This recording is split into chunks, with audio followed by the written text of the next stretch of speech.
Echoes of Crime. In this true crime compilation, we will travel through time and across borders, uncovering dark stories that continue to haunt us, from Ireland to England and beyond. These cases remind us that justice is not always clear, and sometimes the echoes of crime remain forever unanswered. On the night of October 31st, 1908, the quiet village of Fisherton in Wiltshire, England, was shaken by a crime so brutal that it would be remembered for over a century. 12-year-old Edwin Teddy Haskell was found dead in his bed. His throat had been cut, and the peaceful child who had survived illness and hardship was taken in the most horrifying way. Teddy lived with his widowed mother, Flora Fanny Haskell.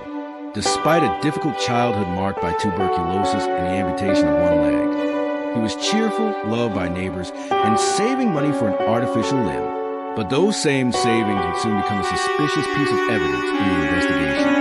According to Flora, she had tucked Teddy into bed as usual. Less than an hour later, she claimed a mysterious man had fled their home, throwing a bloody knife at her. Neighbors rushed to the scene, only to discover Teddy lying in his bed, surrounded by blood, his room eerily undisturbed. When Scotland Yard sent Detective Chief Inspector Walter Dew, known for his involvement in the Jack the Ripper investigation, suspicions quickly turned toward Flora herself.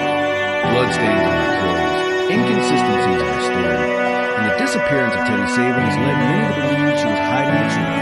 Flora was arrested and put on trial. The courtroom was packed, the newspapers covered every detail, and the public was divided, but the evidence was circumstantial. In 1908, she was acquitted. The retrial in 1909 ended the same way. Flora walked free, yet her reputation was destroyed. To this day, the murder of Teddy Haskell remains unsolved. Was it truly a robbery of law, or a crime committed by his own mother?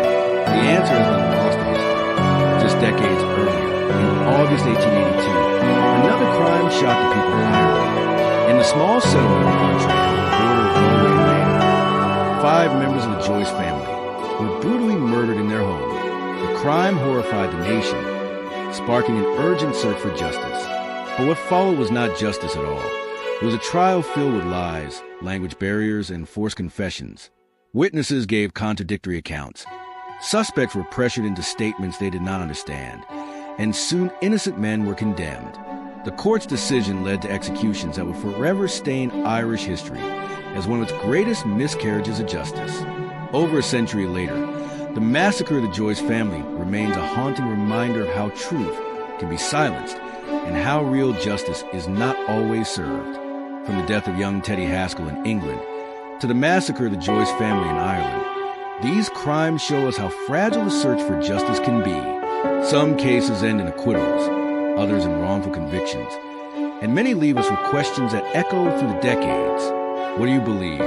Was Flora Fanny Haskell guilty of killing her son, or was she unjustly accused? And who truly murdered the Joyce family on that dark night in 1882? Share your thoughts in the comments, because here, every voice adds to the echoes of crime.